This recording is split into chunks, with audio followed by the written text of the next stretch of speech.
சாப்பிட்ற மாதிரி குளிக்கிற மாதிரி டெய்லி விஜய் சித்து விலாக்ஸ் பார்க்கணுன்ற ரொட்டீனுக்குள்ளே மக்கள் வந்திருக்காங்க. அப்படி அவங்க ஃபேமிலிக்குள்ளே ஒருத்தனா பார்த்துருக்கிறது எனக்கு தெரிஞ்சு இந்த டிஜிட்டல் தலைமுறையில் சித்துவுக்கு தான் அந்த பாக்கியம் கிடைச்சி. ஏன்னா ஒரு யூடியூப் சேனல்லேருந்து இன்னொருத்தர் போனாலே அதுக்கு இப்போ தமிழ்லைன்ல 2 பேர் ஃபோட்டோவை போட்டு சண்டையா அதெல்லாம் நாங்களே போட்டுட்டோம். நீங்களே 2 பேரும் சண்டையா அப்படின்னு போட்டோம். அதே என்ன வேற யாரோ தம்ப்நெயில் போடுறது, நம்மளே தம்ப்நெயில் போடுவோம். கீழே அது கார்த்திக் வந்து கேள்வி கேட்பாரு, அவர் கேட்குறதுக்கு நீங்களே நான் இருங்க ஃபோன் போடுறேன் அப்படின்னு சொல்லி ஃபோன்லாம் பண்ணி பேசுனீங்க. ஆக்சுவலாக அவர் வந்து இந்த மாதிரி லாக் நான் ஆரம்பிக்கிறேன் அப்படின்றத உங்ககிட்ட சொல்லிட்டு ஆரம்பிச்சதா, இல்லை நீங்கள் வந்து இல்லைடா நீ இது மாதிரி பண்ணுங்க அப்படின்னு? இல்லை, சொல்லிட்டு தான் ஆரம்பித்தான். ஆக்சுவலாக சித்துவுக்கு வந்து அதுக்கு முன்னாடி படம் ஒன்று கமிட் ஆகிறதா இருந்துச்சு. அப்படி போயிருந்தா அந்த படத்துக்கான எல்லா வேலையும் செய்ய ஆரம்பிச்சிட்டான். அப்படி போயிருந்தா அவன் விலாகே ஆரம்பிச்சிருக்க மாட்டான். எப்பயுமே நான் ஒன்று சொல்லுவேன், லைஃப்பில் கிடைக்கிறத விட கிடைக்காத விஷயங்கள் தான் நம்மளை அடுத்த கட்டம் கொண்டு போகணும். சித்துவுக்கு அந்த பட வாய்ப்பு கிடைக்காம போனதுனால தான் அவன் அடுத்த கட்டம் போனான். அது கிடைக்காம போச்சு. அது இருந்திருந்தா அது நம்மளுடைய ஃப்யூச்சருக்கான ஒரு பாதுகாப்புன்னு நினச்சிக்கிட்டு இருந்தான், சினிமா பண்ணிடணும்னு. அதே மாதிரி டிவியில் அவனுக்கு அப்போது சன் டிவிலையும் ஒர்க் பண்ணிகிட்டு இருந்தான், நம்மள்ட்டையும் போயிட்டே இருந்துச்சு.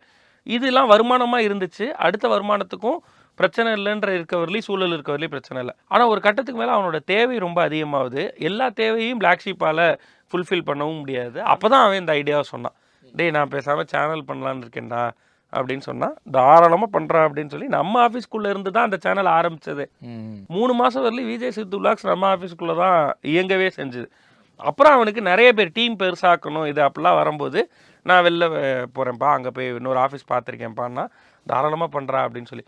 ஸோ அது ரொம்ப ஒரு மியூச்சுவலாக எடுத்த டிசிஷன். ரெண்டாவது அவனை யாராலையும் கட்டுப்படுத்த முடியாது. அவனை நீ இங்கேயே இருக்கணும், நீ எங்களுக்கு மட்டும்தான் பண்ணணும்னு சொல்கிறதே பெருங்குத்தம்னு நினைப்பேன் நான். இன்றைக்கும் he is a part of black sheep. Black ஷீப்னுடைய ஓனர்களில் ஒருவன் விஜய் சித்து. அதை வந்து யாராலையும் மறுக்கவே முடியாது.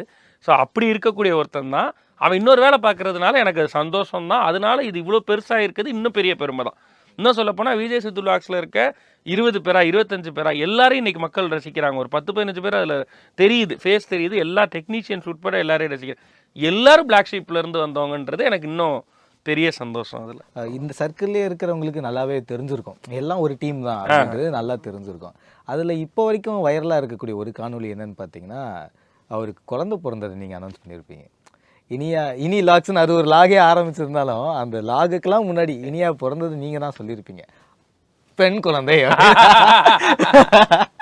அப்படின்னு ஆணுன்ற மாதிரி ஆரம்பித்து பெண் குழந்தை. அது ரொம்ப பிரேக் ஆகி உடஞ்சிருப்பாரு. அந்த கேமராவில் இருக்கிறத தாண்டி அந்த இடத்துல இருந்த விஷயம் எப்படி இருந்தது? சித்து எப்படி அது ஆன்னு சொல்லிட்டு பெண் குழந்தை சொன்னதுக்கு ஒரு காரணம், அவன் ரொம்ப ஆசைப்பட்டது பெண் குழந்தைக்கு. ஸோ அதனால நான் அது சர்ப்ரைஸாக இருக்கணுன்றதால அப்படி சொன்னேன். அவனுக்கு வந்து ஆசையே பெண் குழந்தை பிறக்கணுன்றது. அது எனக்கு கிடைச்ச பிளெஸிங் தான். இன்றைக்கும் அந்த வீடியோவை பார்க்குறப்ப எனக்கு அது கண்ணு கலங்கும்.